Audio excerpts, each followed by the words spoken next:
you hear the people sing, singing the song of angry men? It is the music of a people who will not be slaves again. 命運自主，撐起香港。事實上，雨傘運動俾我最大嘅啟發就係香港人要靠自己咯。你睇到雨傘好多人出咗嚟啦，成日講一句就係自己香港自己救啦。咁同埋雨傘啦，咁當然係同撐有關啦，仲有個命運自主台啦。咁一國兩制，我一路都可以由開始到而家都係咁講嘅，就係究竟係咪有兩制呢？係靠香港人咯。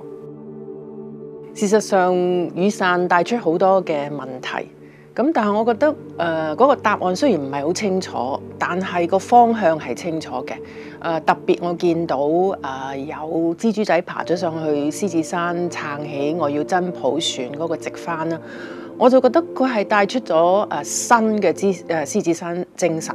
事實上，以前我哋講我細個時候啦，講獅子山精神係講守望相助。咁我覺得新嘅獅子山精神一樣。